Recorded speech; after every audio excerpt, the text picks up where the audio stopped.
Shalom saudara sekalian, selamat pagi. Pada hari ini kita akan kembali merenungkan firman Tuhan. Dan firman Tuhan diambil dari Kisah Rasul pasal 9 ayat 32 sampai dengan 43. Pada waktu itu Petrus berjalan keliling mengadakan kunjungan kemana-mana. Dalam perjalanan itu ia singgah juga kepada orang-orang kudus yang di Lidia. Di situ didapatinya seorang bernama Eneas yang telah 8 tahun berbaring di tempat tidur karena lumpuh. Kata Petrus kepadanya, "Eneas, Yesus Kristus menyembuhkan kau. Bangunlah dan bereskanlah tempat tidurmu." Seketika itu juga bangunlah orang itu. Semua penduduk Lida dan Saron melihat dia, lalu mereka berbalik kepada Tuhan. Di Yope, ada seorang murid perempuan bernama Tabita, dalam bahasa Yunani Dorcas. Perempuan itu banyak sekali berbuat baik dan memberi sedekah. Tetapi pada waktu ia sakit lalu meninggal, dan setelah dimandikan mayatnya dibaringkan di ruang atas, Lida dekat dengan Yope. Ketika murid-murid mendengar bahwa Petrus ada di Lida, mereka menyuruh 2 orang kepadanya dengan permintaan, "Segera datang ke tempat kami." Maka berkemaslah Petrus dan berangkat bersama-sama dengan mereka. Setelah sampai di sana, ia dibawa ke ruang atas, dan semua janda datang berdiri dekatnya, dan sambil menangis mereka menunjukkan kepadanya semua baju dan pakaian yang dibuat Dorcas waktu ia masih hidup. Tetapi Petrus menyuruh mereka semua keluar, lalu ia berlutut dan berdoa. Kemudian ia berpaling ke mayat itu dan berkata, "Tabita, bangkitlah." Lalu Tabita membuka matanya dan ketika melihat Petrus, ia bangun lalu duduk. Petrus memegang tangannya dan membantu ia berdiri. Kemudian ia memanggil orang-orang kudus beserta janda-janda, lalu menunjukkan kepada mereka bahwa perempuan itu hidup. Peristiwa itu tersiar di seluruh Yope dan banyak orang menjadi percaya kepada Tuhan. Kemudian daripada itu, Petrus tinggal beberapa hari di Yope di rumah seorang bernama Simon, seorang penyamak kulit. Saudara sekalian, kita akan melihat 2 kisah yang menarik dalam cerita ini. Yang pertama adalah seorang murid yang bernama Eneas. Eneas itu kemungkinan adalah salah satu kelompok orang Kristen yang memang tinggal di Lida. Dan kondisinya 8 tahun lumpuh, kemungkinan besar dia adalah kena penyakit stroke sehingga berbaring. Dan selama itu banyak orang datang untuk memelihara Eneas, untuk memberikan perhatian dan juga memelihara kehidupan Eneas. Lalu kemudian Petrus datang untuk menyembuhkan Eneas. Dia mengatakan begini, "Eneas, Yesus Kristus menyembuhkan engkau." Di sini satu statement yang luar biasa yang Petrus ingin tekankan kepada Eneas dan juga para pengikut Kristus yang lainnya, bahwa Yesus Kristus memiliki satu kuasa yang sangat luar biasa untuk menyembuhkan. Jadi bukan sekedar nama yang disiarkan, nama yang diberitakan, tetapi nama itu sangat powerful, baik itu dalam kesembuhan maupun dalam penginjilan.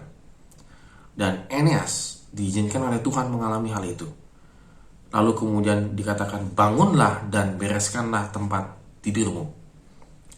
Saudara, kata terjemahan "bereskanlah tempat tidurmu" itu adalah set the table for yourself. Artinya selama ini boleh dibilang Eneas yang hidupnya bergantung dari pemberian orang lain, maka sekarang kamu bisa men-set mejanya sendiri untuk dirinya sendiri. Artinya hidup Eneas tidak lagi bergantung kepada orang lain. Dengan kata lain, saudara sekalian, ketika mujizat itu terjadi dalam kehidupan Eneas, maka yang sebenarnya yang dipulihkan bukan saja Eneas, tetapi yang lainnya juga. Karena dari peristiwa itu orang melihat 8 tahun, mereka melihat dengan mata kepala mereka sendiri bahwa penyakit Eneas mungkin tidak bisa dapat disembuhkan begitu. Tetapi ketika Eneas bangkit dan bangun, mereka memuji dan memuliakan Tuhan. Dan mereka menjadi percaya kepada Tuhan. Artinya melalui berita kesembuhan Eneas pun Injil tetap diberitakan. Dan bagi Eneas sendiri, dia bisa menyediakan makanannya sendiri. Saudara, artinya adalah dia tidak lagi bergantung kepada orang lain, maka hidupnya kembali bergantung kepada Tuhan. Saudara, mungkin banyak mujizat yang terjadi dalam kehidupan kita yang kita rasakan. Tetapi kadang-kadang mujizat itu hanya berlalu begitu saja, bukan menjadikan kita semakin bergantung kepada Tuhan. Justru disinilah, saudara, yang paling penting, kita boleh mendapatkan mujizat, kita mengharapkan mujizat, tetapi biarlah mujizat itu menjadikan kita set your table for yourself. Artinya benar-benar itu menjadikan kita mandiri, baik itu di dalam iman, baik itu di dalam kehidupan kita sehari-hari yang selalu bergantung kepada Tuhan. Kemudian cerita yang kedua itu adalah di Lida gitu ya, di kota Yope terutama. Di situ ada seorang ibu gitu ya, mungkin wanita lah kita bilang, perempuan bernama Tabita. Dan Tabita itu dikenal dengan kebaikannya sangat luar biasa. Dikatakan bahwa dia selalu memberikan sedekah begitu ya. Pemberian sedekah itu artinya charitable giving dalam bahasa Yunaninya, dalam bahasanya charitable giving. Jadi hal ini agak sedikit berbeda. Kalau Eneas itu diberikan gitu ya, diberikan bantuan, tetapi Tabita itu sudah levelnya adalah memberikan bantuan kepada janda-janda dan lain sebagainya. Dan kemungkinan besar adalah Tabita itu seorang mungkin tailor ya, penjahit begitu ya, karena ketika dia meninggal banyak janda-janda membawa pakaian hasil pemberian dia. Dan pada zaman dulu ya, pakaian itu adalah bukan sesuatu barang yang maksudnya barang yang cukup mewah begitu, dan mungkin dalam kondisi ekonomi pada waktu itu ya cukup sulit untuk mendapatkan pakaian. Dan Tabita membuat banyak pakaian untuk mengabarkan Injil melalui kasih dan perbuatannya. Nah, saudara, di sini luar biasa lagi saudara, bahwa ketika dia meninggal lalu kemudian Petrus diundang begitu, dan Petrus di situ berdoa. Saudara, apa yang dilakukan oleh Petrus? Pertama adalah ia meminta semua orang meninggalkan ruangan. Jadi seperti Tuhan Yesus ketika membangkitkan anak Yairus di Markus 5 ayat 40. Jadi dia ada semacam kayak private room gitu ya, Petrus inginkan ruangan. Lalu kemudian di situ Petrus berlutut.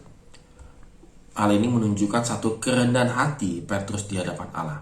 Kemudian Petrus berdoa memohon kepada Tuhan yang bekerja, bahwa hanya Tuhanlah yang dapat membangkitkan, dan mujizat kebangkitan terjadi. Tabita, bangkitlah.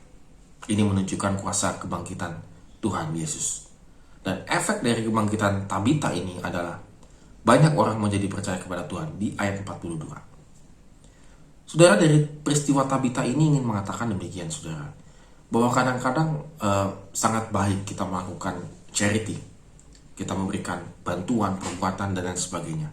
Tapi kadang-kadang di situ juga harus dikuatkan dengan terjadinya kuasa Tuhan dalam kehidupan seorang bernama Tabita.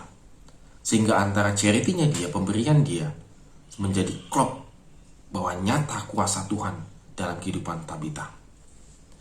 Saudara, dari kedua cerita ini luar biasa saudara, karena kembali lagi saudara, apakah kita yang tanda petik tidak bisa berbuat apa-apa? Hidup kita sepertinya lumpuh. Tetapi kalau iman kita dibangun, iman kita itu sungguh-sungguh di dalam Kristus, maka kita bisa dipakai oleh Tuhan. Di satu sisi yang lain, kalau kita juga bisa dipakai oleh Tuhan, memberi ataupun berdampak luar biasa kepada orang di sekeliling kita, maka jangan ragu untuk menyampaikan Injil kebenaran, Injil kasih Tuhan. Sehingga orang semakin melihat bahwa perbuatan kita ini dilandasi oleh kasih Tuhan, oleh kuasa kebangkitan Kristus. Ini akan menjadi dampak yang lebih dahsyat lagi. Oleh karena itu saudara, mari kita renungkan hidup kita. Apakah hidup kita ini rela untuk dipakai Tuhan memberitakan Injil atau tidak? Amin. Tuhan Yesus memberkati kita semua.